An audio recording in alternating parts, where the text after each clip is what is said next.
What's up, choo-choos? This is Josh's Tabletop Talk. This is my show to talk about board games however I want to talk about them. And today, we're talking about a goodie, Stone Age.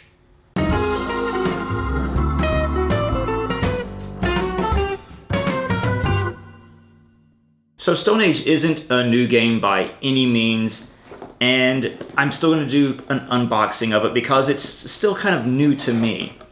This is a game that I saw on some YouTube videos and I thought, wow, this is interesting, and I just want to play this game. It's just before I even learned that it was in the top 100 on Board Game Geek. In fact, this game has held steadfast in the mid-50s range for so long, and then I checked it today and it's dropped to 70. But it's still one of the top 100 games on BGG, and it's also the number 6 family game. So it's still holding strong in family games. First thing I want to show you guys, get the rules and the player boards out. I'm going to show you the player boards real quick. Not too much I wanted to tell you about those, just that there they are. You put your little meeples there and your huts there, tools, and your cards, and you can put your resources there too. So let's talk about the board. First off, you open this up and you'll notice that there's actually art on the back of the board. It's the village blown up, and it's just really neat to look at the different art. So yeah, and let's go ahead and flip this over. And there's just something unique about this board, and I can't quite place it. This is a worker placement game. You can absolutely tell that it's a Euro style because you've got the numbers around the board for your points tracking. And this board is almost unnecessary, but it just adds such an aesthetic to the game. You've got all these different areas on the board, places to put your meeples, and you've got your meeples right here, along with resources and everything. But it's just something aesthetically pleasing about it. I mean, you've got the love shack right there, you put 2 meeples there, and you get a third one magically all grown up, ready to go into the workforce the next round, which I imagine in caveman Stone Age days, that's how it worked. Then you've got your different resources, and they could have just used cubes. But you've got your brick, your clay bricks, you've got your stone, which is a little bit different, you've got lumber, and then you've got gold, which is in the shape of little gold bars. Love it. But then as you look around this board, it's almost like it's just kind of showing the day in the life of someone in the Stone Age. You've got someone over here building tools. You've got, like I said, you've got the love shack over here. Somebody is kind of chatting up one of the ladies. You've got the agriculture area that's called the field, where people are growing crops. You can go hunting. And you've got all these Stone Age dwellers with spears and bows and arrows. Then you go to the woods where they are cutting down trees and chopping lumber.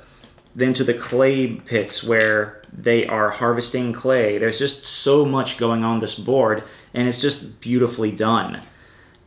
So let's look at more wooden components, really well done. These are meeples, but they're like little Stone Age meeples. The base game comes with enough for 4 different players to play the game. Got one here. He looks like he took a wound when he was out on a hunting trip. Yeah.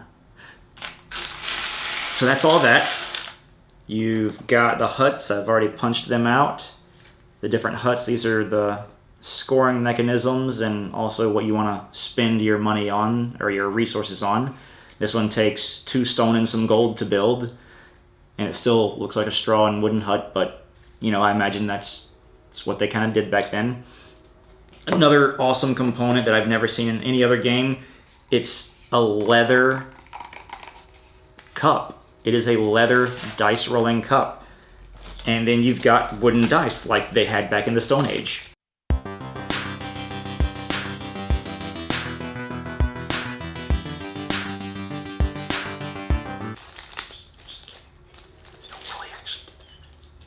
But you put the dice in the cup, and there's just something appealing about the sound, too. I like hearing that sound when I'm rolling the dice. Very well-made components. You've got the King of the Hill guy right there. That indicates the first player. And yeah, that's you're King of the Hill for a round, I guess. So the game also comes with a whole bunch of plastic baggies to help you sort your stuff out. I love it when a game does this. Look at all those plastic bags. I haven't sorted them out yet because I haven't decided how I want to do it yet. I'm actually kind of sad that I get excited over little plastic bags inside a cardboard box, but yeah, that happens. You've got your cardboard food tokens, and it really doesn't bother me that the food tokens are cardboard and everything else is wooden, because you've got your different values on your food tokens, and I like the art too. You've got one for berries, go pick berries. I imagine that's what they ate in the hunting and gathering era. You've got mushrooms. I'm sure they ate mushrooms back then. Fish, they fished. And then you have fur, because, that was the best part of the animal to eat in that era, the fur. It's the fur. I don't know. Caveman diet. What is that, the paleo diet? Fish, meat, vegetables, fur. Yeah, that seems right. You've got the different Stone Age tools. Well, they're all just kind of like axe, hammers, something like that. That's what you can use to modify dice rolls. And then you've got another part of the game.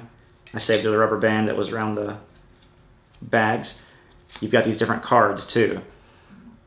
The ones with the sand bottom is a multiplier for at the end of the game. For, say, this one, it's, how many huts do you have? Multiply that by 1. That's how many extra points you get. You've got the grass at the bottom of the card. That means that whatever is the symbol at the bottom of the card, if you collect more of these different types of artifacts, then you are going to get more points towards the end of the game as well. So there's a wagon, or a donkey-pulled wagon, or ox-pulled wagon, I guess you could say.